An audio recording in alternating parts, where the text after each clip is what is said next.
Can we go PCTV?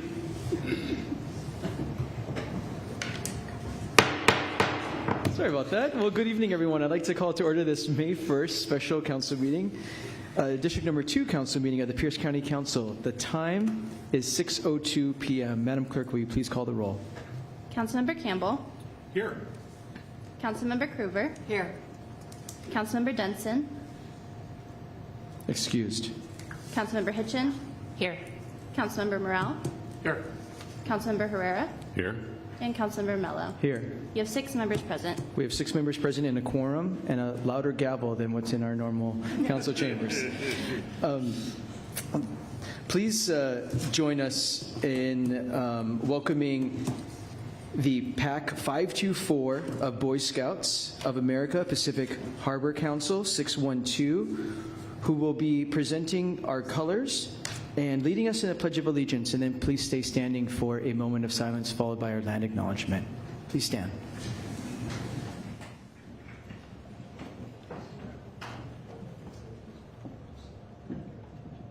Color guard, attention. Color guard, forward, march.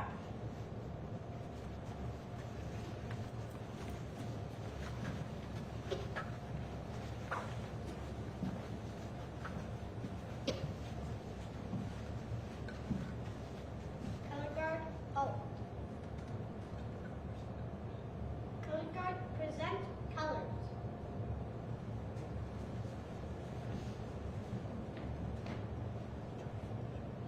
Please join me in the Pledge of Allegiance.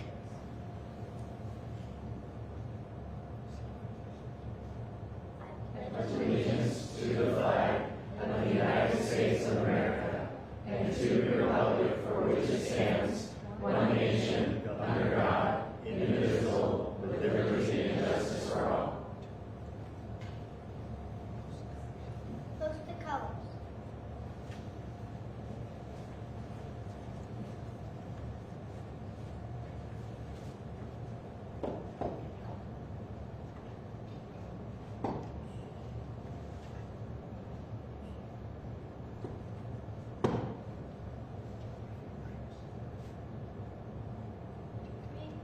Reform ranks.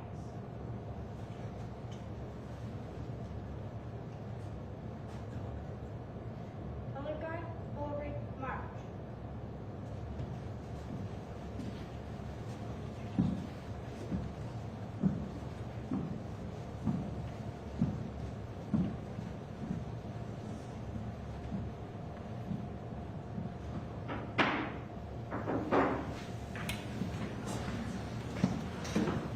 Well, thank you, PAC 524. Extremely well done.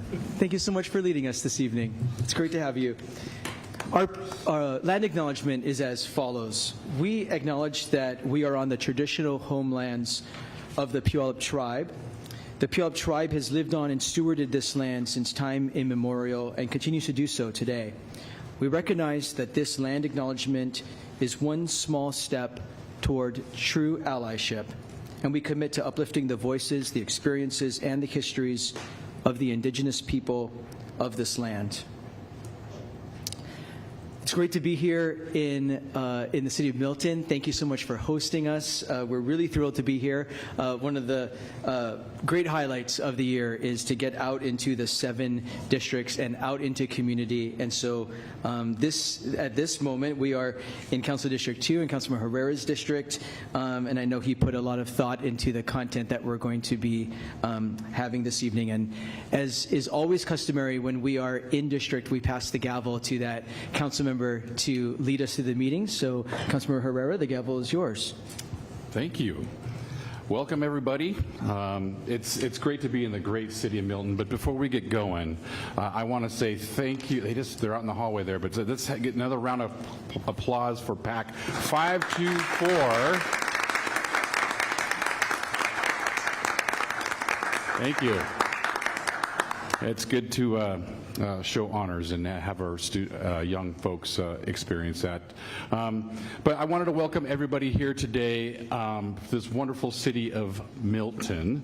And I just wanted to share one thing about what's really special about this city to me. And I'd want to highlight one thing before we get going today, and that is the impressive 9/11 memorial that is in this city. It's probably the most impressive 9/11 memorial in the whole state of Washington if you've never seen it. It's a memorial that memorialized September 11th, 2001. And you can actually see it. You can walk up to it and touch it and connect with it. That big piece of gnarled, twisted steel that's scarred and tattooed forever, that came from the World Trade Center is something to really see. The piece is from the 91st up through the 94th floor of the World Trade Center. And I'd like to thank Jack Chandler, who's still around here in town, great guy who took many years to get that up. He took a vision and getting that thing here in town, and also the city of Milton of allowing it. It's really impressive if you've never seen it. It's an experience. So moving forward, I'd like to get things going, but before I introduce staff, I'm going to have our lead counsel, Susan Long, tell everybody why we are here today. Thank you. Ms. Long. Thank you. Ms. Long. Good evening. So my name is Susan Long. I serve as the Chief Counsel to the County Council. And the Pierce County Charter provides that the council shall hold at least one evening meeting in each of the 7 council districts every year.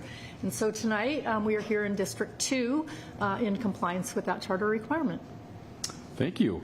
And so we're going to have everybody introduce themselves on the council today, and we have 7 council members representing 7 different districts with about 140,000+ people in each district, and we'll start on this side.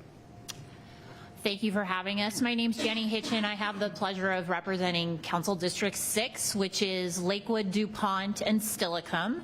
It's also Joint Base Lewis McChord, and it's 3 islands, which are Ketron, Anderson, and McNeil, and then my home base in Parkland, Washington. And I only get half of Parkland, but it's a mighty half. Thank you for having us. Hello, my name is Dave Morrell. I represent District 1. District 1 is pretty much the opposite end of Pierce County, and I represent part of unincorporated South Hill, down into the valley. I've got Ording, and then I moved to South Prairie, Wilkeson, Carbonado, then up to Lake Tapps, Bonnie Lake, and then Buckley, and then I jump over Enumclaw and go to Greenwater, and I have a little ski resort in my district called Crystal Mountain. In my district, it's a very historical district. The town of Wilkeson is where a lot of the stone was mined to build a lot of the government facilities, mainly the Capitol. The oldest elementary school is Wilkeson Elementary, dating back to 1912. And I have 2 ghost towns, Fairfax and Melmont. They're all coal towns in the day. So thank you for being here. I thank you for showing up. I love going out in other districts. To be honest with you, I've lived in Pierce County majority of my life. This is the first time I've ever been to City Hall. I actually had to Google it. I knew where Bud's was and Dave's was, but I didn't know where. So anyway, thank you. Thank you, Councilmember Herrera. I always learn a trivia tidbit, and I want to be on Councilmember Morell's trivia team all the time. We always get something new in his district whenever he introduces himself. I'm Ryan Mello, and I serve in Council District number 4, which includes the communities of University Place, Fircrest, and various neighborhoods of Tacoma, including downtown Tacoma, Central Tacoma, South Tacoma, and I share East Tacoma and South End Tacoma with Councilmember Campbell. Good to be here tonight. Thank you. There we go. Thank you. My name is Marty Campbell, Pierce County Council District number 5, right in the heart of Pierce County. I share a long border with Councilmember Herrera and several other council members. Start up at Dash Point, Browns Point, Northeast Tacoma, Fife Heights, right up against Edgewood, down through the Riverside, up the rural separator, down to North Clover Creek Collins, Parkland, Midland, and East Tacoma, where I live.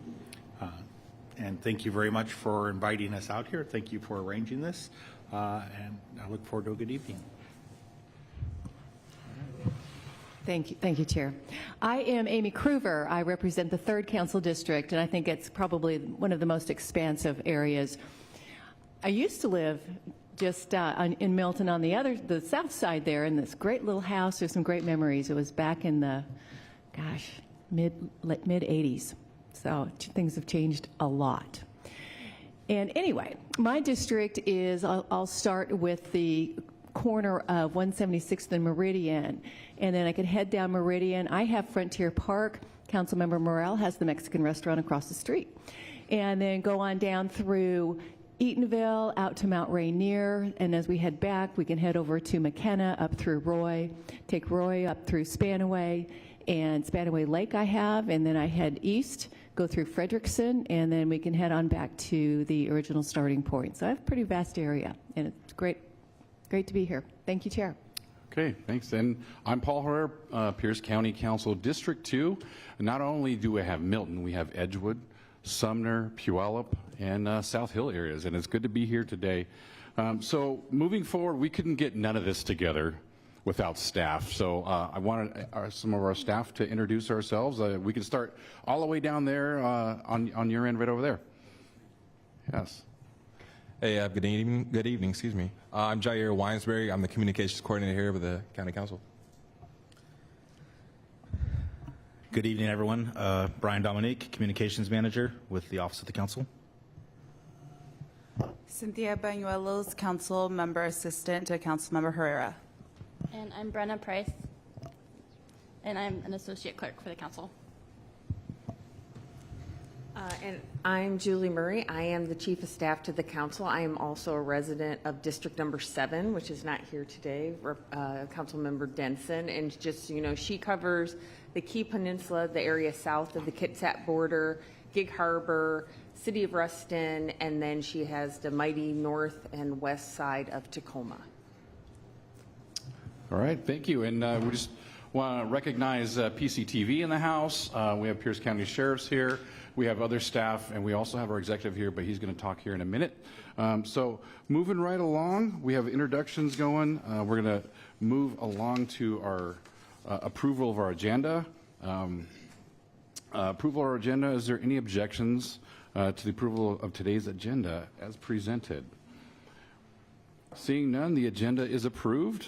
On today's council agenda, there'll be an opportunity for public comment under a community forum. This will be an opportunity to address the council on any topic that is not on today's agenda.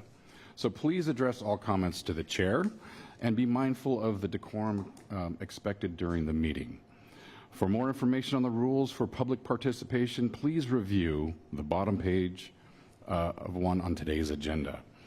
Okay, so moving on to item number 5, there's no items on the consent agenda, and we'll move right into item number 6, messages from the executive. Ladies and gentlemen, we have our Pierce County Executive, Bruce Stanmeyer, to address us today. Welcome. Thank you very much. For the record, Bruce Stanmeyer. I have the privilege of serving all of the people of Pierce County as the county executive. Chair Herrera, it's great to be with you tonight. I'm glad, though, you came supervised. I saw your wife in the audience, so I know you're going to be on your best behavior. It was awesome to see Troop 524 here doing their thing. Reminds us why we do what we do, right? That's what it's all about, is the young people of our community. Very excited about that. Speaking of which, if we're doing our Milton stories, one of my favorite things about Milton is I think they got the best parade in Pierce County, known as the shortest, longest parade in the state of Washington. almost all downhill, which is really nice. And they pass out candy like there's no tomorrow. One time I happened to be behind a Little League team, and they were throwing candy with a wind-up. You had to be careful if you were trying to catch that. You needed a mitt. So always great to be up here in Milton. And I'm excited for so first of all, Chair, I appreciate your focus, your service in the Army, your service in the Army, which is still good, even though I'm a Navy guy, so it's a little hard for me to say that, but appreciate that service, but also your service as a law enforcement officer and recognizing the importance of that role and what the men and women who wear the badge do. Obviously this year, or this week, we had a really grim reminder of just how dangerous it is out in North Carolina, where 4 law enforcement officers lost their lives serving a warrant. And for me, it takes me back 2 years ago to when Deputy Dom Collada lost his life serving a warrant. So as we listen to our Sheriff's Department and the Washington State Patrol, I think we can't express our appreciation enough to the men and women who step forward into dangerous situations to keep our community safe. And one of the things that we owe them are the right support, the appreciation of our community, the tools, the techniques, everything that they need to be safe in what they do and to be effective in what they do. That's why you've heard me say this many times, I have been very frustrated by some of the laws passed by the state legislature that, in my opinion, were perhaps well-intended, but in theory, but really made our communities less safe.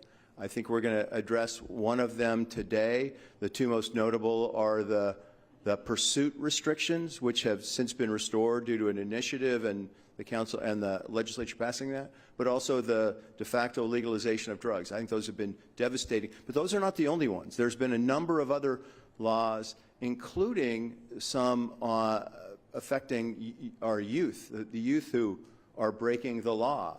And I am very concerned that the combination of all this has made it so that some people in our community, and certainly some of the youth in our community, feel immune from any kind of accountability. They feel emboldened, while our law enforcement are the ones being handcuffed. So we've seen some movements in that. As I said before, I'm very thankful that our efforts at kind of supporting and valuing our deputies has been kind of recognized. We have seen significant success in hiring. We hope to be fully staffed in patrol and in the jail by the end of summer. That will be a good day. We still have a lot to make up for. Their job is still, even when it's fully staffed, still very, very, very hard. And we still have real concerns across the board, but with youth is probably the worst. You know, as you are well aware, from 2019 to 2023, in our juveniles, and this is referrals from the prosecutor's office, that robbery is up 2 times from 2019 to 23. Eluding police, running from the cops, has doubled in those times. Car theft has tripled in Pierce County in those times.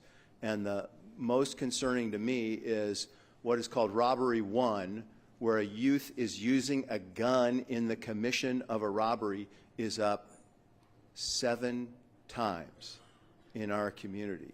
So this whole combination of things that led people to not feel that they would be held accountable is a huge concern. There's a lot of discussion about car theft after that pursuit law was passed a few years ago, and we saw it in Pierce County. Car theft kind of doubled almost overnight. The most recent article today in the Seattle Times talks about how Washington State has the 4th highest number of cars stolen in the nation. We're behind California, Texas, and Florida, all which have significantly larger populations than Washington State. I think if you did it, I haven't done the math, but I'll bet you if you did it on a per capita basis, we're probably #1 in an area we do not want to be #1. but I'm excited today because I think we're going to see, we talk a lot about car thefts, but today we're going to see another consequence of that law and that lack of accountability, people feeling they can run and do whatever they want. We're going to see, as a result, motor vehicle fatalities are up and still up. And it's going to take a while to get that back under control. So I appreciate that you're going to see this information tonight. I think it's really important for us to understand and deal with it. And particularly as we go forward, right? It's about going forward. What steps do we take? How do we prepare to keep our community safe on the roads and everywhere? So I'm very excited about that. Switching subjects, the other thing I would want to raise up very quickly, I've talked to you many times. You know where I stand, that housing affordability is an absolute crisis in our community, that the average household in in Pierce County earns $82,600 a year. The average or median price of a house in Pierce County is $536,000. So the typical family can only afford to buy 60% of the typical house. I'm hugely concerned about housing affordability, that we are pricing our large chunks of our community out of living in Pierce County. I'm really concerned that all our little scouts today may never be able to afford to live in Milton when they grow up, in the town and the community that they grew up in. That's very important. That's why as I've talked before, my approach with the comprehensive plan is we need more and more types of housing. We shouldn't be restricting where housing goes. We should be incenting it in areas that have the infrastructure and the planned infrastructure to go there. I was very thankful that the Planning Commission took my proposal and pretty much adopted it. They made some tweaks, but pretty much adopted it. But I was very concerned at some of the amendments that were adopted in the committee on Monday.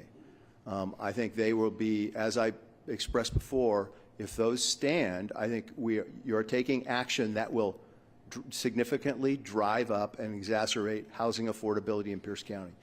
So we'll be working with you. I hope that between now and when the comprehensive plan passes later on in the fall, that those will be corrected, that will kind of put the proper focus on housing affordability. It needs to be, it is critically important for our communities today and absolutely essential for our youth and the communities to come. So with that, Mr. Chair, thank you for the opportunity to address you. I look forward to hearing the rest of the presentations tonight. Okay. Thank you. Thank you for your message today. Thank you. Okay, so we're going to move along with our agenda here, 7, 8, and 9. There's nothing on the agenda there, so we're going to go right into 10. Number 1, we're going to have a presentation from our performance audit report. The council takes there's a lot of issues in the county, and there's some things that we want to do deeper dives, and that's where our performance audits team comes into play, and one of them was our traffic fatalities. So this is a deep dive of what's happening in Pierce County and looking at what the trends and everything else. So we have Bill Vetter today to give us a presentation. So thank you. Thank you, Mr. Chair and members of the council. Bill Vetter, council staff. As you mentioned, the council instructed staff to report on the increases in traffic fatalities in the county over the past several years, looking at the data and causes of the increase.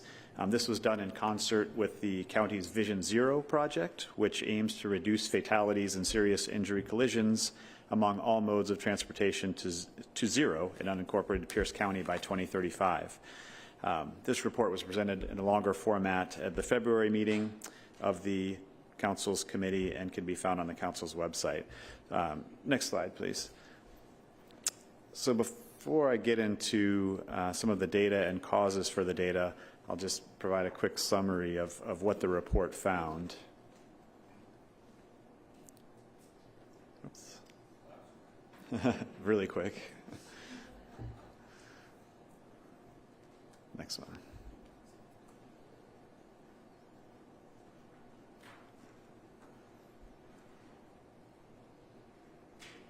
Okay, thank you.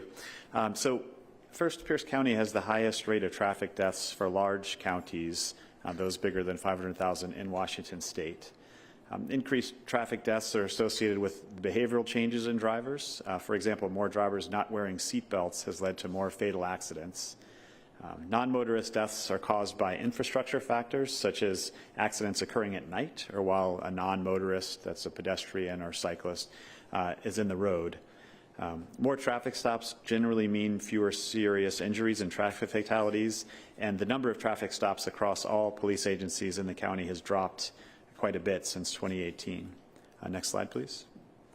So you can see from these small charts, there's been an upswing in fatalities since 2013 and a more dramatic upswing since 2020. A couple of important things to note here are that while Washington's total vehicle miles traveled has gone down since 2019, less people on the road, the rate of the traffic fatalities per vehicle's miles traveled has increased. So it's just gotten more dangerous. And also traffic fatalities have been increasing faster than population growth and vehicle miles traveled in Washington. Next slide, please.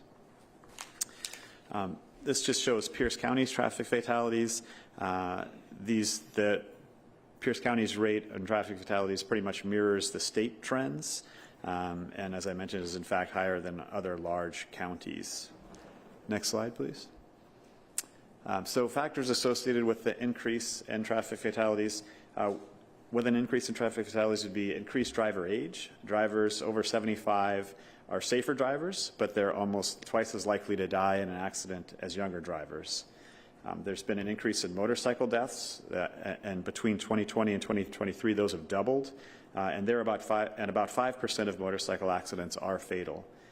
There's been increased deaths from failure to use a seatbelt. 5% of accidents where someone is not wearing a seatbelt are fatal, and those types of deaths doubled. And there's been an increase in drug and alcohol impairment deaths, which have doubled, and speeding deaths have increased by a third. Next slide, please. So this looks at pedestrian fatalities and serious injuries and cyclist fatalities and serious injuries. These peaked in 2021 and have come down to below 2018 levels in 2023. While fatalities have leveled out, serious injuries have increased. In part, this could be because of increased emphasis on non-motorist safety at the city, county, and state levels. There's been ongoing efforts, for instance, in the city of Tacoma in that regard. Next slide, please. So looking at the factors associated with non-motorist fatalities, increased pedestrian age. Older pedestrians are about twice as likely to die or have a serious injury when hit by a car. Accidents occurring on state routes, 50% of fatalities occur on state routes. About 73% of non-motorist fatalities occur at night. In 2021 and 2022, driver impairment played a major role in driving up the pedestrian fatality rate. And then finally, non-motorists are more likely to die when in the roadway or crossing in a place without a crosswalk rather than in bike lanes or crosswalks. Next slide, please. Another factor, as noted earlier, it's been shown that more traffic stops result in fewer serious injuries and fatalities. And in Pierce County, you can see the number of traffic stops declined quite a bit from 2018 to 2022. And the number of traffic stops has somewhat recovered, but it's still down. And I think we'll have folks here tonight talk about what's gone on more recently than that. So just to summarize, driver fatalities, next slide, please. Are connected to driver behavior changes around impairment, motorcycle use, failure to use seatbelts, and speeding. Non-motorist fatalities, on the other hand, are primarily structural in nature, connected with factors such as posted speed and infrastructure used. And traffic stops have dropped quite a bit, and modeling shows a connection between lack of traffic enforcement and traffic fatalities. So that's a summary of what we found, and there's more data to look at always. Well, thank you for this summary of that important data for Pierce County. It's for all those we just looked at a bunch of numbers, but that's people. That's people who live and breathe the same air here in Pierce County, and it's quite humbling of what's kind of been trending upward. I didn't want to end our this meeting with just that data and with nothing else, and that's why I wanted some of our from our Sheriff's Department and our State Patrol to tell us what we're doing about it. But before I move on to them, is there anybody here on the council or have any questions with that today? Go ahead. I really shouldn't, Chair, because this is the fourth time I've got this communication, but always I saw something and it just came to me. So the slide that says total traffic stops in Pierce County, and maybe it's because we have State Patrol in the room, is this all agencies? Yes. Okay. So it's city, county, State Patrol, if it happened within the boundaries of Pierce County. Okay, Correct. thank you. Okay. I've got another question. Councilmember Morrell. Thank you, Mr. Chair. I was just curious, and maybe we can discuss later, but do you have a geographic breakdown of where these accidents occurs? Yes, and there's, I should have mentioned, there's a GIS map that you can go online and look at, and it breaks it down by even by council district. Okay. And do you have any demographics as far as male, female, age breakdown of any of these? Yes, we do. And I mentioned some of the age stuff, but yeah. Okay. I would like to see that. Thank you. Sure, yes. Any other questions? Okay, so thank you very much for that. I know he's presented it many times to this council. We take it very seriously, but so we'll move on to number 2 here, and we'll start with Pierce County Sheriff's Department. Patty Jackson and who's Chief of Patrol now, and Michael Lomborg, Bureau Chief, to let us know what Pierce County is doing. Hi, good evening. I'm Patty Jackson, and I am as council chair tonight is how we say that, right? Her indicated. I am currently the Chief of Patrol. I have been overseeing patrols since January on a temporary basis because Chief Lomborg, and we'll let him say where he was for a short time, and then effective April 1st, I took over patrol after serving corrections for about 8.5 years, and so as the Chief of Corrections there. So tonight, I was told about this, meeting and bringing information out about what it is that we're doing, and then I was given this big, long presentation, and so I said, that is fantastic, so I'd like to introduce to Chief Lomborg, because that's what you do when you're a Chief of Patrol. You say, Chief Lomborg, he will be able to give you information and answer the best questions, and I'm here to sit with him and correct him if he's wrong. Thank you, Chief Jackson. Good evening, everyone. As she said, my name is Michael Lundborg. I am the new Chief of Investigations, having just taken over for Chief Roberts, who is now in corrections. So I apologize for no great presentation this evening, but really probably just some statistics or some facts about what Pierce County Sheriff's Department is doing right now. And I think I'd like to reiterate also something that the county executive mentioned. Our staffing is coming back. And I think that's a very important thing for everyone here to recognize. We are currently budgeted for 326.5 positions. Currently, we only have 15 vacancies, and hopefully by 2 Mondays from now, we may be down to 10 or 11 vacancies. Yes, knock on wood is right. We do have 37 people currently in our training process. So what that means is people are in the academy. They are on FTO field training. They are just being hired a couple of weeks ago, so they are just in the learning stages. But as we progress through this next, the rest of this year and coming into the next the first part of next year, we're really hopeful for how things are going to look with people back in our positions. We have not been, we were 50-some down at one time, so this is a really good spot for us to be in, and I just want to thank you all for your support, for your time, your patience. We're going to get back, and we're very excited about this. Currently, talking about a little bit about traffic and some of the fatal collisions that are occurring on our roads. That is a great concern for us. Last year I gave a presentation to the Pierce County Council just talking about our traffic unit and some of the challenges we've had.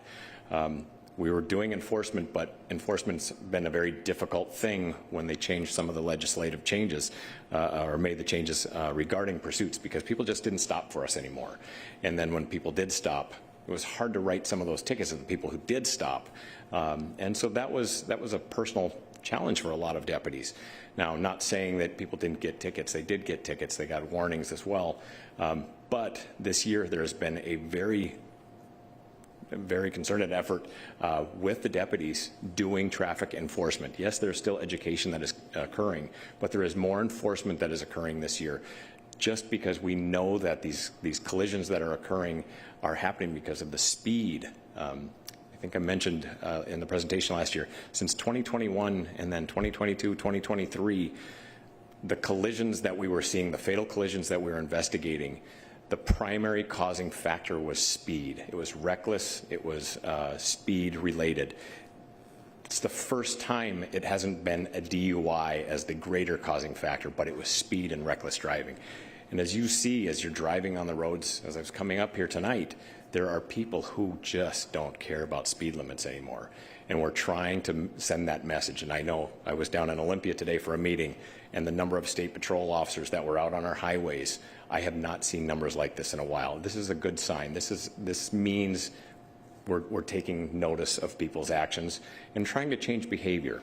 And I think that's one of the things I think the public has been most concerned about these past few years, with some of the legislative changes that really hampered some of the things law enforcement could do, but at the same time emboldened the people who wanted to speed and the people who wanted to take advantage of our citizens.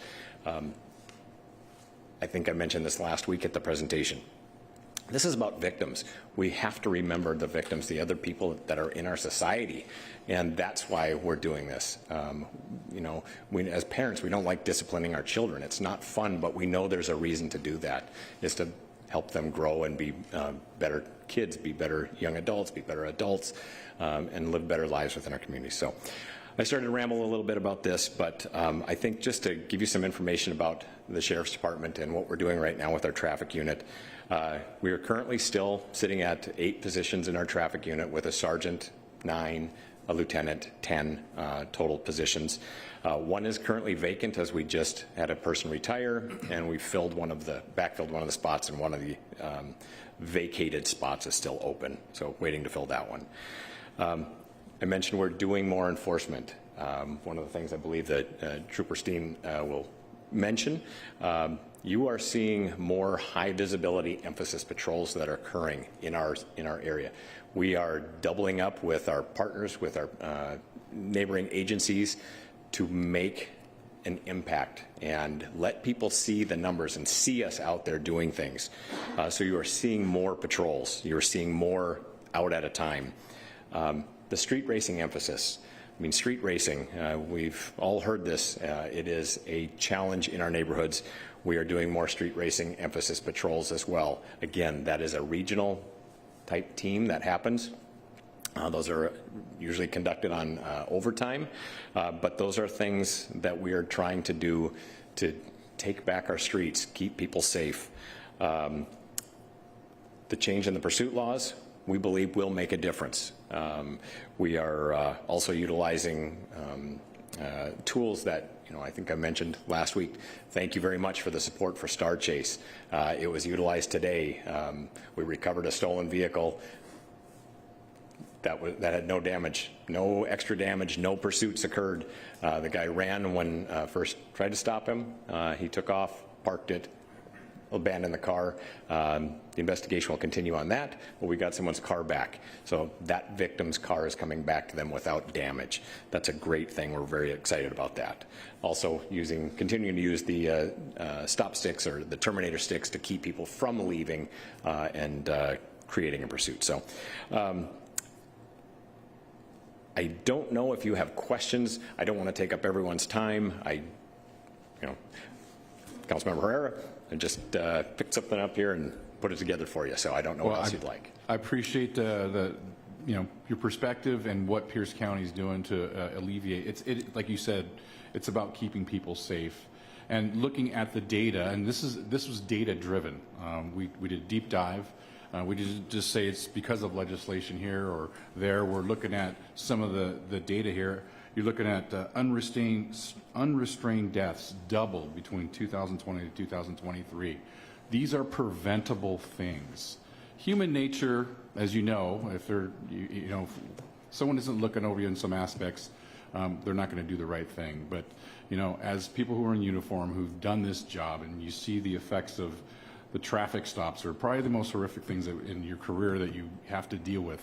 It's not for us, but we see the victims, like Executive Dan Meyer talked about and what you talked about. It's about the victims out there, and a lot of them are innocent. So some of the small things of slowing down, you know, wearing your seatbelt, not being impaired, that also doubled. These are all preventable things, and we appreciate the work that you do out there and getting up every day no matter what. Thank you. Thank you. Any other that questions? Yeah, go ahead. Ice cream, anybody?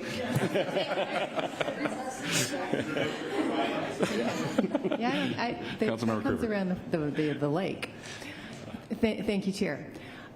In my world, speed is kind of a subjective term, because to me, speeding is one thing versus somebody in a Ferrari kind of thing. And I'm wondering, because when I'm going down the freeway and I'm seeing somebody maybe going 95, 100, and that's speeding. But if somebody is just passing and they're kind of maintaining maybe 80 or in a 70 or 70 in a 60, are there differences in that? I was southbound on Meridian, and coming toward me were three kind of,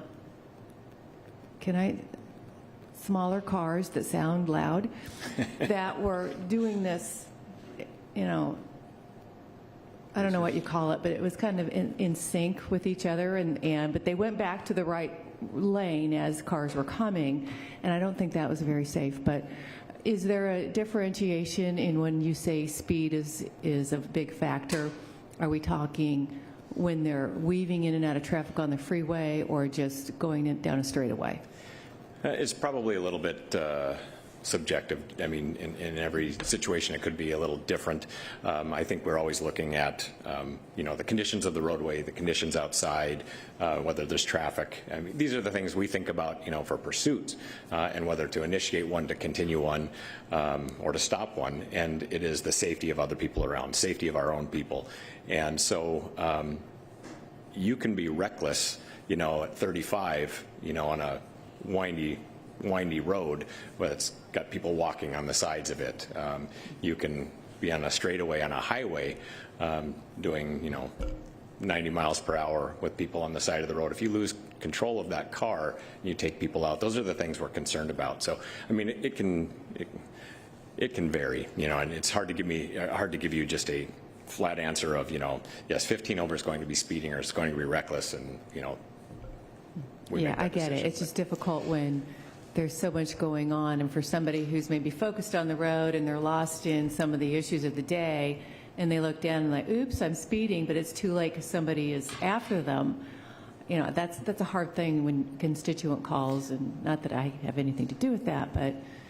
Yeah, and I think that a lot of officers give people, you know, you walk up to someone and someone says, oh, I wasn't thinking, and, you know, yes, I noticed it as soon as I saw you, and they slow down. Not everybody gets a ticket. But sometimes people just, you know, they have a right line rule of, you know, 11 over, 10 over, 8 over, whatever it might be, and that's where they write. It depends on personalities too, so there is discretion. Okay, thank you. Thank you, Chair. I'm thinking of something else, but I don't know quite how to. Any other questions? One more, right over here. Councilmember Kemp. Thank you, and thank you for the presentation. Yeah, I think in the concluding summary that was up earlier, we talk about driver behavior, and that's education, or fatalities are primarily structural in nature, posted speed limits, infrastructure, so that's engineering, and of course the third one, enforcement, so the 3 E's of really getting a handle on this. With the enforcement, there's been some changes in the state law, I think, recently. How did that change how Pierce County deputies chose to initiate stops or not? And maybe walk us through when you would choose to initiate, not a stop, but a pursuit, I should say more. Starting to initiate a stop is you saw something. A pursuit is a little different. So yeah. what has changed, and then what has changed in your policies Okay. So I believe your question is, the legislative change on pursuits, where it was based on reasonable suspicion that a crime occurred, and then it was a very specific, or reasonable suspicion that for like a DUI, or I guess that, go back to 2021 and it changed everything to probable cause, but then it went to reasonable suspicion, but very specific crimes, violent offenses, escape sex offenses, and then DV and vehicular assault. I think those were all the ones that it's most recently changed to, and what is currently at until June 6th, at which time it changes somewhat back to pre-2021 legislative change of reasonable suspicion that a crime occurred. And then there are a couple little other small nuances in there. But as far as the most recent change, pre-June 6th this year, when things went from probable cause for a stop to reasonable suspicion, that made a much easier determination for certain things. I gave a bunch of examples last week, talking about, why we might pursue something or why we might not pursue something.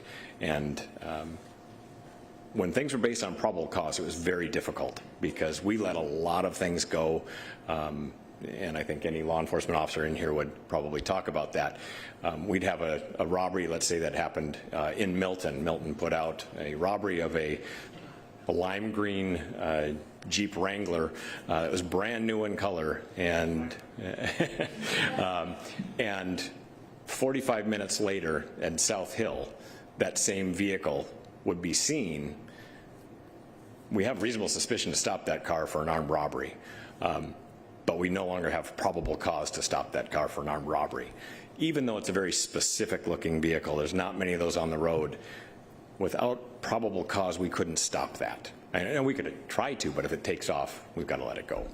And that was very frustrating to law enforcement. This last year, it changed back to reasonable suspicion to stop that car for an armed robbery, which is great. But it's even better now, June 6th, when it changes again to say it's reasonable suspicion that a crime occurred. And so that could be that stolen car, just a stolen car. Today, stolen car takes off from me outside in this parking lot. I cannot chase it. I've got to let it go. If someone breaks into your house and I get behind that car, I've got to let it go. If someone punches an officer in this room and takes off, we've got to let them go. They steal a gun, they punch their wife or husband, we've got to let them go. That all changes June 6th because it goes back to reasonable suspicion that a crime occurred. Now, our policy has not changed yet in the Sheriff's Department. We've got a draft. We believe it's going to mirror the state law that will allow for us to change, if needed, to pursue a vehicle. That's not saying just because we can, that means we should. There's a lot of, discretion that has to go into that, and the constant thing that we've always had within our policy and that will continue in perpetuity is that it's constantly evolving and changing. That vehicle that may start in Councilmember Kruger's district out in Roy and work through Spanaway, it's 2 in the morning or 3 in the morning, there's no cars on the road, that may continue. It gets into Tacoma at 8 a.m., and there's kids waiting at the school bus stop. We're not chasing those cars. Maybe it's a robbery suspect, maybe it's a murder suspect. If it's too dangerous, if the danger of that pursuit itself outweighs the need to capture or continue this pursuit, we're going to discontinue it. And again, we're looking at what's the nature of the crime. Is it a stolen car? Is it a robbery? Is it a burglary? Is it a expired tabs? Those things will all change. So it's something we're constantly, weighing as we're driving and we're continuing on with our duties. So you'll have more flexibility, discretion in initiating a stop. Correct. But the rules under which you would continue a pursuit, someone doesn't in very short order pull over, that still remains basically the same. Correct.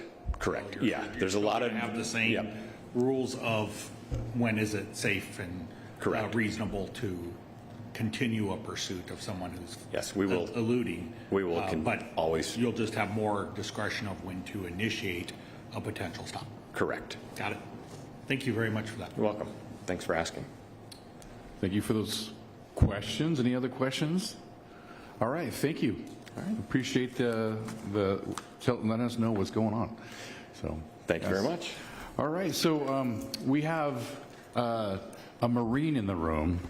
We're not just Navy. We have a Marine in the room here. I'd like to introduce Lieutenant Bill Steen with the Washington State Patrol. He's going to introduce himself. I think he represents the Pierce County area. The Washington State Patrol is a great, works together with Pierce County and other agencies. So, Thank you, sir. I appreciate it. My name is Bill Steen. I work for the Washington State Patrol. I've been working here for 27 years, and most of my time has been offline. Council members, ladies and gentlemen, thank you for having me. I would like to talk about what we're doing. We've talked about some of the numbers, some of the problems we've all had. We have faced, just like everybody else, a shortage of people, personnel, resources, and funding for a lot of the stuff that we're seeing the numbers on right now. I'm not going to sit here and go into the reasons why that is here. It's irrelevant to law enforcement. For us, we have to face the numbers, what we see, and try to resolve those issues. And I want to talk about how we're doing that. First, I would like to thank our partners that we've partnered up with here in this last 6-8 months. Tacoma Police, Fife, City of Puyallup, Pierce County, Lakewood, and the Washington State Patrol. Within the Washington State Patrol, we use our field operations, our commercial motor vehicles, and our aviation section. Our mission is to reduce serious injury, fatality collisions in Pierce County. Not only that, but it's to reduce and interdict crime in Pierce County. So when we came to our partners, we said, hey, what do you guys need? What do we want? We have this much money that comes from traffic safety. How can we apply that to what your problems are as well? And that got everybody's attention. So now we can go, we're going to bring in our resources, we're going to bring in our aircraft, we're going to bring all this stuff in and focus on what your problems are. For us, it's going to be on the state route, the interstate, and county roads as well. So we look at, here's our problems within the city of Fife, city of Tacoma, the city of Puyallup, and we go, this is our circle right here. We're going to go out 5 miles. We're going to take a 5-mile radius and then focus on all the problems within there. So if the city has something that we need to respond to, we all go in force. So everybody sees us out there. There's police officers and lights on during the times that we do this. The other part is to educate the motoring public and in traffic safety. So we let them know ahead of time, hey, we're going to be in these areas on these dates. This is what we're doing. We put it up on our reader boards. We put it out in the media so everybody knows. It's just like I played football in college. I was a linebacker, and I remember the big lineman would walk up to the line and they'd start pointing. This is my responsibility to block. And we're just doing the same thing. Here we come. This is what we're doing. It's not going to be a surprise to anybody, and this is how it's going to go. So we focused on the city of Tacoma, city of Lakewood, Puyallup, and then Pierce County as a whole. And primarily, we looked at Interstate 5, 705, State Routes 5, 12, 16, and 167. So if you go back in time, Traffic Safety Commission has tracked all of our fatals from 1968 to current. And if you look at the trends in the mid to late 70s, it was at the highest point in the state of Washington's history. And as the population increased, you'd think we'd have that increase, but it was going down. We had better per se laws and DUIs. We had better engineering of the roads. We had better engineering of the cars. And we had better enforcement and understanding what was going on. So Target Zero hit around 2005, 2006. And that really brought us down to fatals in our state. And so in 2012, it was the lowest at 434. It's steadily been creeping up since then. And then 21, 22, 23, it's really shot up. So this last year, we're over 800. So we had to sit down and go, how, in the state of Washington as a whole, how do we do this? Well, we have to partner up. That's the only way to do it. We don't have the personnel and the people to do it by ourselves, so we reached out to Pierce County. We reached out to the cities, and it's working well right now. So some of the interesting facts that we came up with looking at this, you would think that the State Patrol would investigate more fatal collisions than anybody else in Pierce County. Well, that's not the case. The cities within Pierce County had more fatals in serious injury collisions than we did, and right behind us was Pierce County. And then we had to take a look at when and where is this stuff happening. So we pulled the data, and we looked at what days of the week. We came up with Thursday and Friday. What times of the day? And that's the afternoon. So mornings, 15% of our bad stuff is happening, afternoons, 53%, and nighttime is only 9%. That's not what we thought in the past. It's actually happening in the afternoon. So in the past, we'd take traffic safety emphasis, we'd focus on nights and DUIs only. Well, that wasn't very effective, wasn't a very good resource use. So now, and weekends too, it's only 24% versus 78% or 76% during weekdays. So we go weekdays, Thursday, Friday is our focus during the hours of 2 o'clock to 7 o'clock at night. Let's bring all of our resources to those areas and let's flood everything. And so it's been effective in the last few that we've had. The last 3, we've had 0 fatal collisions during that time that we've been out there doing this enforcement, which is shocking for Interstate 5 and that part of Pierce County.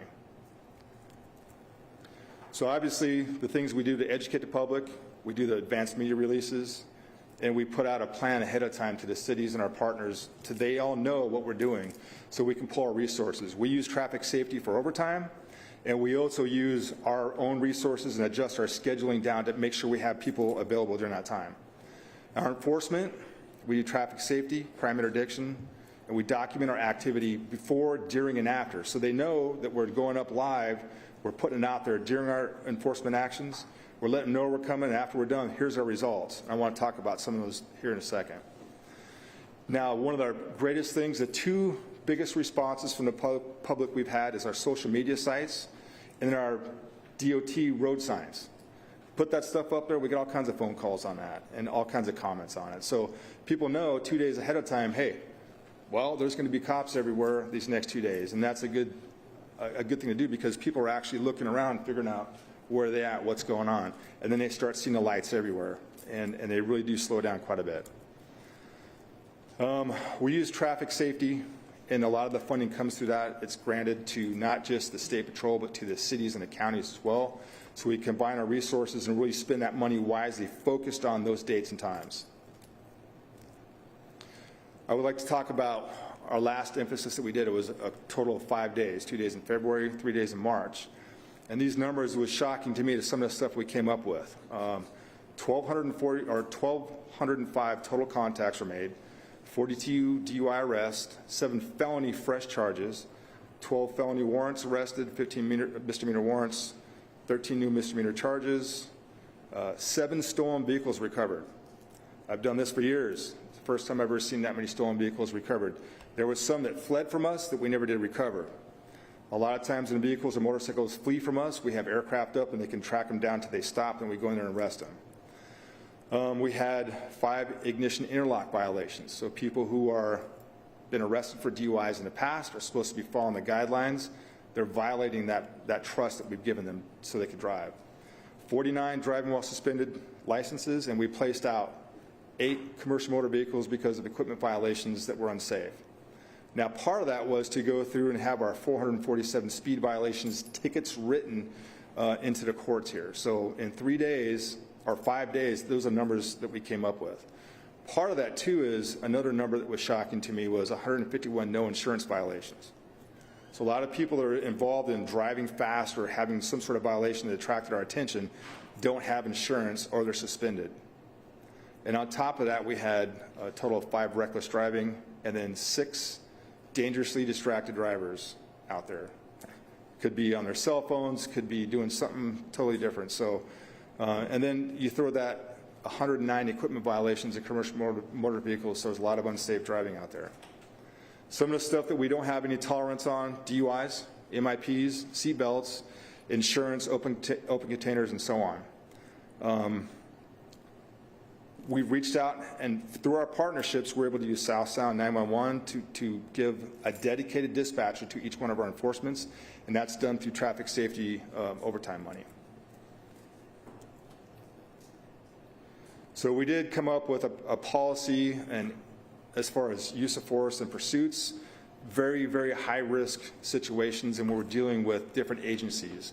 We had somebody from Lakewood that chased somebody up into King County, and we had to have somebody on top of that the whole time. Initially, our response was, we're out. We're not going to chase this person. It's just not worth it in case something happens. Well, we put this person in custody, several felony warrants, stolen vehicle, DUI, and so on. So sometimes it's actually worth the risk to do that, and keep in mind that we have to do it responsibly and have the safety in mind of the public. Some of the things that we're concerned with, obviously, is officer safety during this time. We're working with different agencies in a lot of cases that haven't worked together in a long period of time. And so coming down to how we talk on the radio, how we interact with each other, how we have a barricaded subject that we chased our airplane to over into Kitsap County, how that's going to work when we travel into different jurisdictions. So it's still a work in progress, but it's been very effective. I think that's about all, unless I bore you with numbers. Any questions for me? Is there any questions? Okay, that was a real thorough report, and it sounds like you're really doing some. Councilmember Morrell's got a question. I guess mine is more of a personal question. We're really concerned when Trooper Seberg got shot.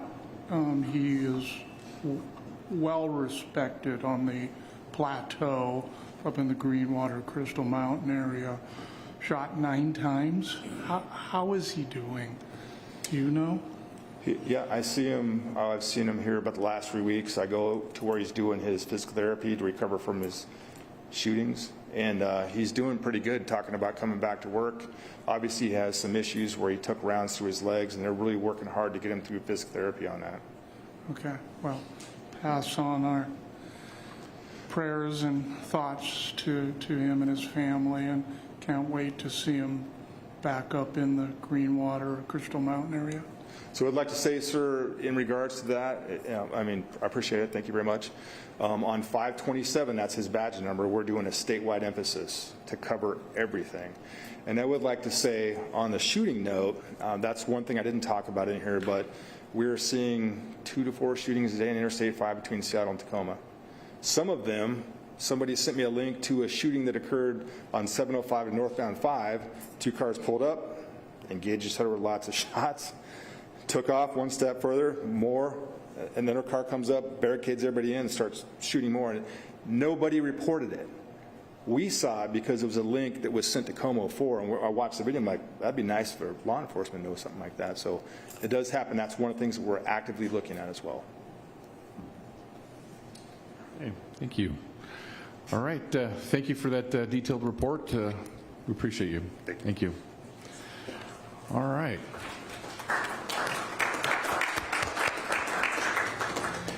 I know it's going a little bit long today, but I mean, it's a lot of good information that I think people want to hear. So we went a little long on that. But so we're going to go to item number 3, State of Milton.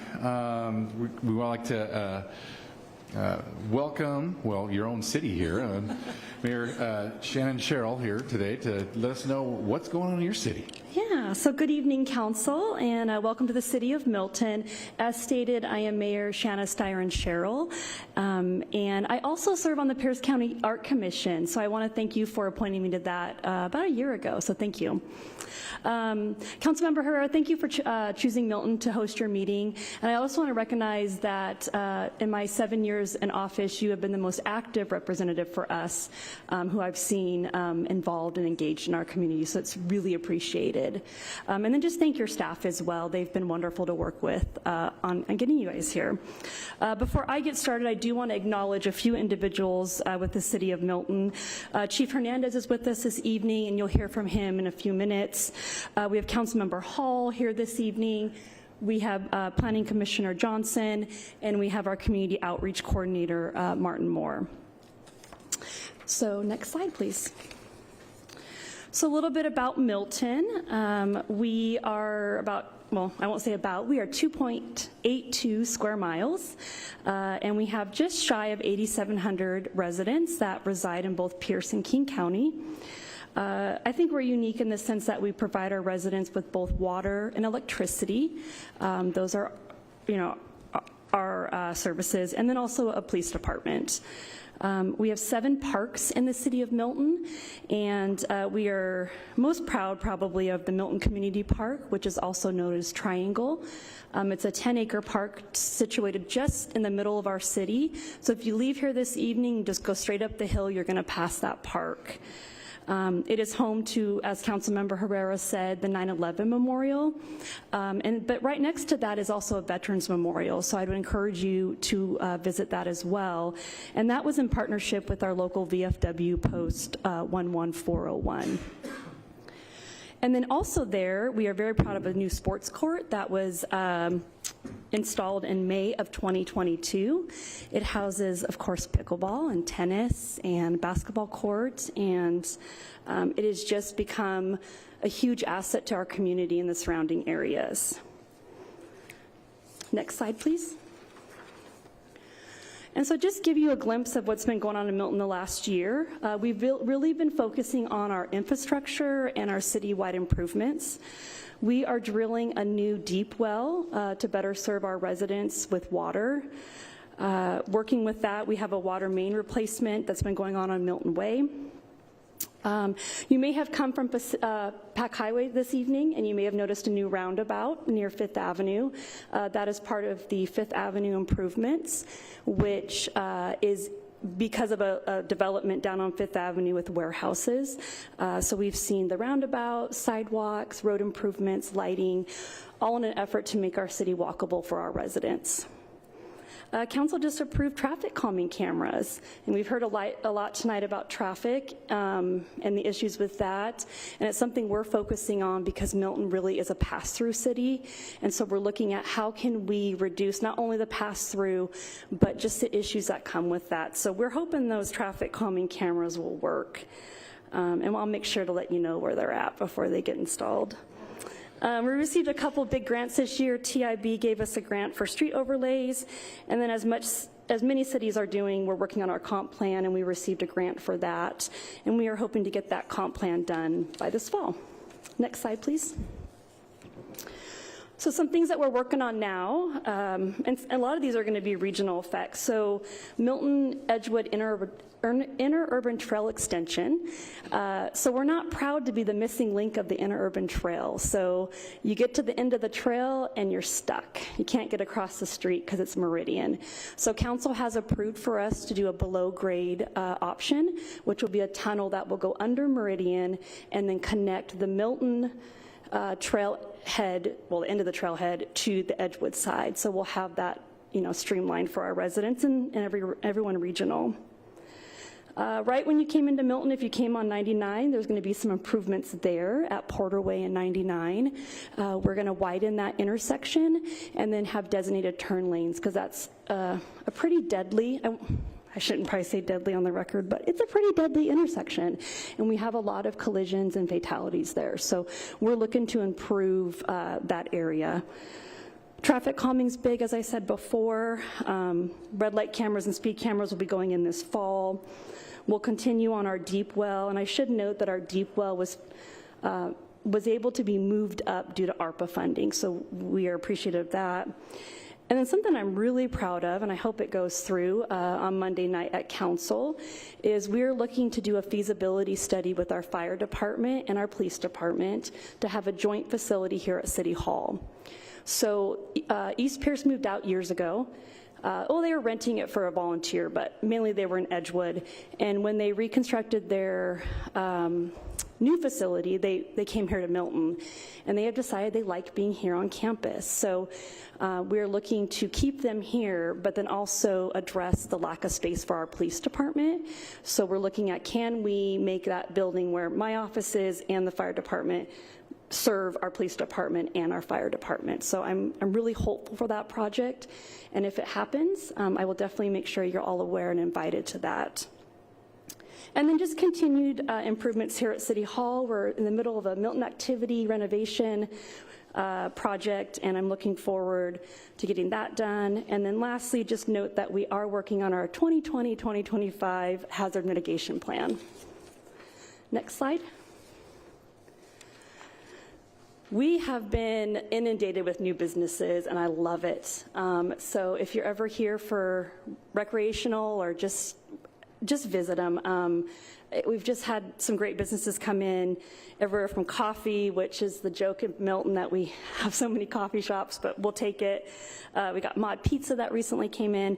But I want to highlight Cannon Electric, which is just across the street here. They moved from Edgewood as longtime business there. And it really was a building that should have been torn down. It was just horrible.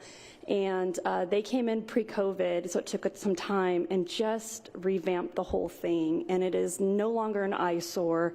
It is just a great look for our city. And I appreciate Cannon Electric for their work on that. And then we're getting some more restaurants and an urgent care and a Sherman-Williams. So we're excited for what's coming into Milton. Next slide, please. And then my favorite, community events and programs. I am really proud of what we offer our residents as far as programming and events. As Executive Danmeyer mentioned, we are really proud of our parade, which is part of Milton Days. This year it's on August 17th. I invite you all to attend if you have the time, even if you just come as a guest, or if you want to come as a council and walk the parade or have a booth, you are more than welcome and invited to do that. Post-COVID, we have brought back and enhanced our senior programs. I am very proud of that work that we've done. We offer a lot of programs for our senior community just to keep them active and engaged. During COVID, I think a lot of our senior community was extremely lonely, and we did everything we can or could at that time to keep engaged, but it's just a thriving program. So we have everywhere from pinochle to bridge to crafting. And the thing that I'm really proud of is a partnership with Fife FBLA. They come in, and I believe Councilmember Herrera joined me at one of those. They come in once a month and they teach something to our senior community. So one of the best ones I've seen is the technology part of it. So a lot of our seniors don't know how to use computers, cell phones, Facebook, check their voicemail. And they get this one-on-one time with a high school student to teach them how to do this. And it is a wonderful partnership, and I hope it continues for years to come.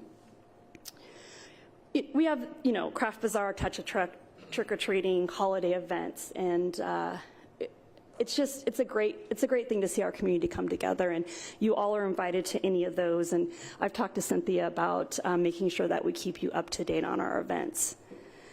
And then one thing that we have been doing for the last few years is monthly drives, and that's just connecting with our local churches, nonprofits, organizations on meeting their needs. As you can see in the picture on the screen, Councilmember Herrera donated to our diaper drive, which is our biggest fundraiser. And we just wrapped up a peanut butter drive, which was in partnership with our employees union, so IBW Local 483. So that's all I have to say about Milton. I mean, I could go on for hours, but I'm going to keep it short tonight. And again, I do want to thank you for coming. I've met some of you mainly on screen, though, so it's really nice to actually have a three-dimensional person present. And so I think if I can, I'd like to pass the floor over to Chief Hernandez, and then he can talk about our wonderful police department and the struggles that we face. And then I can either answer questions now or come back. Anybody have any questions for Mayor? Well, I'm looking forward to, you said on one of your clips here, the coming soon, the Wet Rabbit Car Wash. Yeah. Oh, what a name. So another fact, Milton's getting 2 car washes. Who would have thought on a little town you get 2 car washes? So we're getting 2 car washes coming to Milton. But Wet Rabbit is one that you can get a little tongue-tied on that one. Going to the Wet Rabbit. Councilmember Morrell. Thank you, Mr. Chair. I am duly impressed with how the town is actually coming together. I've lived in Pierce County for 50 plus years, and we used to go almost as fast as we could to get through Milton. We didn't even know it existed. Your East End is coming together nicely.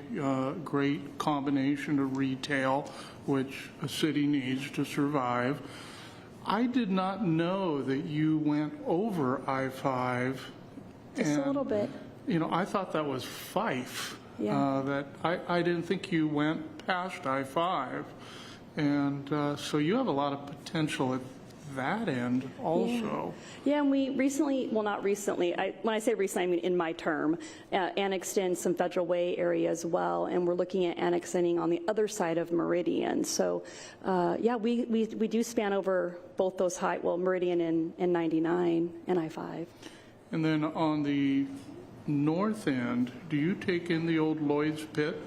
Yes, that's where all the development on Fifth Avenue is happening, and that is what has gotten us that roundabout, the sidewalks. If you have time tonight and you know Fifth Avenue, you've ever driven it, if you can drive it tonight, you will be in awe of what has changed down there.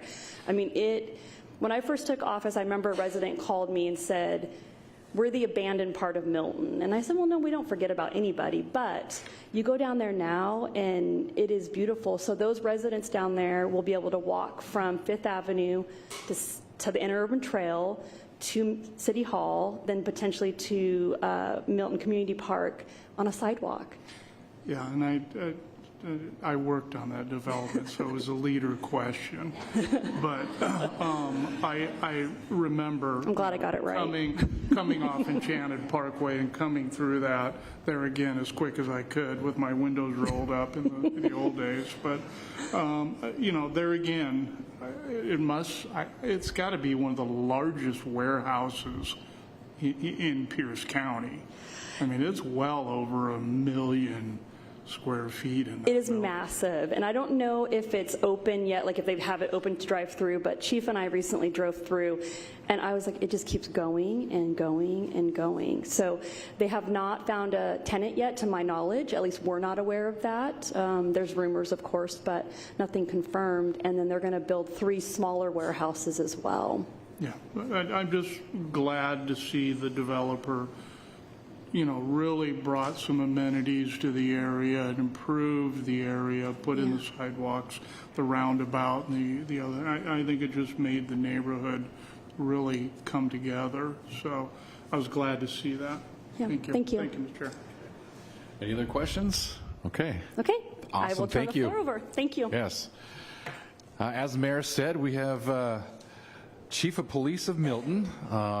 I know years ago when I used to do this stuff, some of your jurisdiction went over our jurisdiction, and there's, we worked together before. So, Chief, welcome. And Chief Hernandez, what's going on in Milton? Well, good evening. I'll keep in mind, I know we're on a short time here, just a little bit about my background within a bullet. I've been in law enforcement for about 27 years. I've been in federal law enforcement. I have been a sheriff, elected sheriff in Jefferson County, and I've been here for about the last 10 years. And so the theme that you're hearing tonight is about public safety and the concerns as you listen to my law enforcement partners and kind of echo some of their sentiment. And, the city of Milton is roughly about 8,700 people. We're about 3 square miles. And I was pulling some data and looking at the numbers. And for example, we're up 35% in our aggravated assaults from where we were the year before. We're up 183% in our strong arm robberies from where we were a year before. We're up 284% in our property offenses from where we were a year before. So what you're hearing tonight is very thematic. And, as citizens and as elected officials, you ask, how can we help law enforcement? And to make it quick and succinct, the one thing I'll say is, never lose sight that the officers that serve are just ordinary citizens that have been given an incredible amount of authority by their people to enforce the mores and the values and the things that we value as a society. And by supporting your law enforcement officers, you're supporting your constituents, their families, and their safety so that they can be safe in their homes and free to move about the community and enjoy themselves. And so, how can you help us? Support legislation that gives police the resources, which we've kind of talked about tonight. Give better legislation that gives the authority to the police officers. You can do this in the form of funding, grant opportunities, training and staffing, and giving law enforcement the authority to be able to do what they need to do. And that comes in many forms. Authority is not just enforcing the law. The authority is also giving us the ability to perform our peacekeeping duties and the caretaking responsibilities that we're obligated to do for people in need and people in crisis. And you might ask, well, you know, how would we do that? What else can we do? And I would say, well, give us more tools, give us more resources, because the reality is we still have not completely reformed our criminal justice system. So we still are that 911 call. We have been making great strides in legislation reform and creating better access to social services and such, but our society is still trained that when you see someone in need, when you see someone in crisis, you make that call on 911. We continue our education efforts to try to create other numbers for people to be able to get those resources, but we're not there yet. And so will continue to need, as law enforcement officers, the ability to be able to steer people in need, people in crisis, people that are feeling marginalized and don't have the resources that they need at the time, and give us those tools and resources so that we can make sure that we get those people the resources and the things that they need right away, whether it's housing or mental health services or social services or domestic violence sheltering. And the list goes on and on and on. And the other thing, by giving us these resources and tools, you better equip us to be able to partner with such things as social service providers, faith-based organizations, to work with each other so that we are more effective. Because the reality is when I go over just the crime statistics, 90% of these crime statistics, they're not individuals that reside in our community. We're under siege, and we're a small city. And the criminal justice budget for the city of Milton is about 90% of the general fund budget. That does not leave us a lot of resources or room to be able to provide other services that are necessary to the citizens in the city of Milton. And so, again, by partnering and giving us the resources to be able to work with faith-based organization, minority organizational groups, people that represent marginalized, vulnerable communities, it gives us the ability to be able to be more effective in our job. And so I think tonight what you've kind of heard is that theme, is that, and I know by being here in our community, and we're seeing support for law enforcement, and we just want to continue down that path. And I guess one of the things, too, as we talk about recruitment and retention, one of the most effective things you can do for a police officer if you see them is thank them. And so when you're out there and you're about, wave at your officers, thank those men and women that are out there serving. Because the reality is we simply are you, but we're you with a badge, and we're out there trying to do what you've empowered us to do, which is to help people in need and in crisis, and to bring a resolution. And so, knowing that we're on time crunch, I'll wrap it up. Okay, thank you, Chief. Is there any questions? Councilman Campbell. Thank you. Quick question. Thank you very much for the presentation, for the work that you do here. I think the mayor said earlier we were looking at some traffic enforcement via cameras. What's that going to look like? Is that red light? Is that speed enforcement, LPR? There's actually some new legislation that came down this year that will, and it was from being worked on from the year before, that actually allows us to put park cameras similar to school zones, because, for example, in the city of Milton, our major thoroughflow that comes down through the city goes right through the middle of the park and through our school. And so we'll be able to have cameras up at the school, we'll have cameras in our parks, so that in the city of Milton, people that are moving about in on foot, bikes, wheelchairs, skateboards, or whatever, will be able to safely get to the parks. Because the reality is the city of Milton is kind of a turnpike for all places. You get off on Meridian there, and you can go to Puyallup, you can go to Sumner, you can go to Fife, you can go to Federal Way. And so for the city of Milton, we're trying to discourage people from speeding and driving driving recklessly and endangering the motoring public, the pedestrian public, and children, and so on. And so you're going to see cameras at the red light. You'll see cameras for people that are driving through the red light at the intersections, people that are imposing danger to pedestrians by going over into the crosswalks and things like that and not stopping fully. And then again, speed zones in our park and speed zones in our school district, up at our school zone.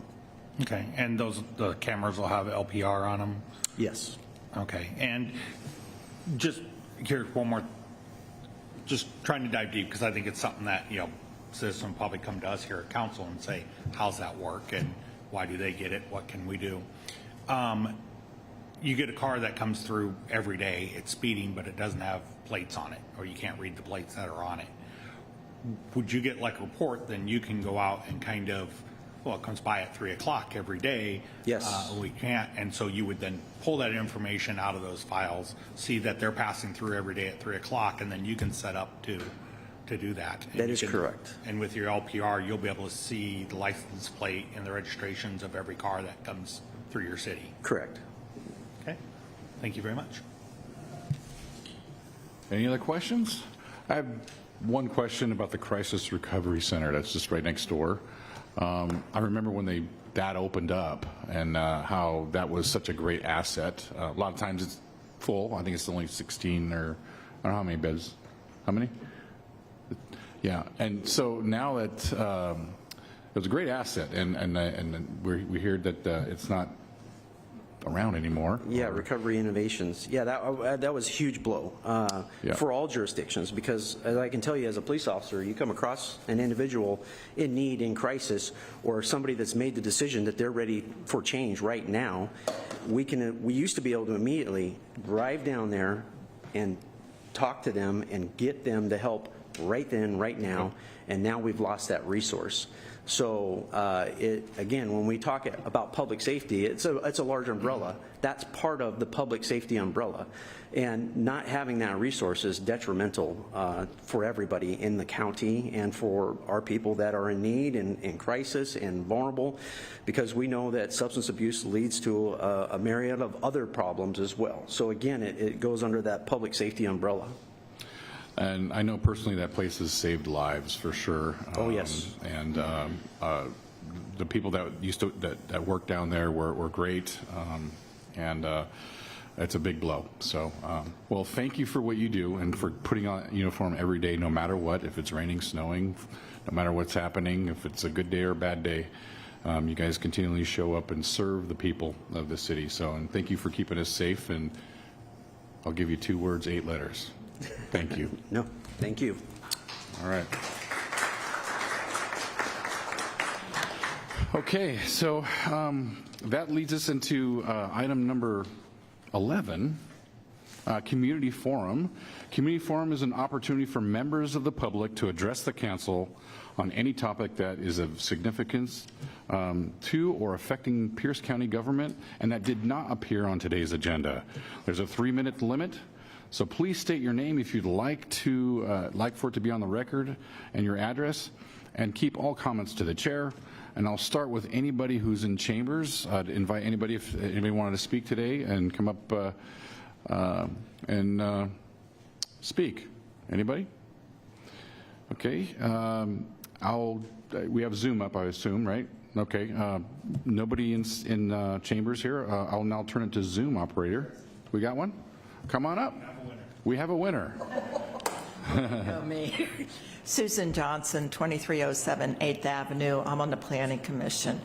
And I want to say this is the most exciting thing that has happened in the city of Milton. We have come alive. Our small town feel alive with our coffee shops and our 2 car washes, plus 3. We have 3. We'll have 3. But having you all here, this is a joy. And we are tackling the comp plan, which is so overwhelming for our citizens that they don't understand the burden we are on Planning Commission, that the law is dictating what we do. And one goal is we don't ever want to put the city in a litigation position. Lots of controversy over the Bridges program. It's made a big difference. The only thing with taxes is all the tax goes someplace else if it's sold elsewhere. The government did that, not us, the federal government. The sales tax goes to where it's bought. Is that still correct? I think. But that building, when you go in that building and you stand on one door and you look down the other way, the person down there, it's like a spaceship. They're that big and they're coming at you and they get bigger. I have never, ever been in such a huge warehouse. And I hope we only get one customer in there. I think it'll be a fantastic in the improvements. But I want to thank you all for coming today. Thank you. Thank you, Susan. Anybody else inspired? Anyone else want to come up? Okay, now we'll go to our Zoom room. Operators, is there anybody online? For any member of the public that would like to participate in community forum this evening, please press the raise hand icon in Zoom or *9 on your telephone keypad.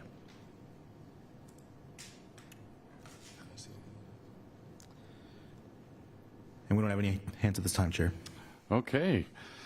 Well, before we adjourn, I'd like to thank everybody for coming out today. Thank you, Troop 524, for coming out and honoring the flags. Yes. Chief Jackson, Chief Lundberg, Lieutenant Steen from the Washington State Patrol, and Chief Hernandez, and of course, the wonderful mayor. Thank you for having us.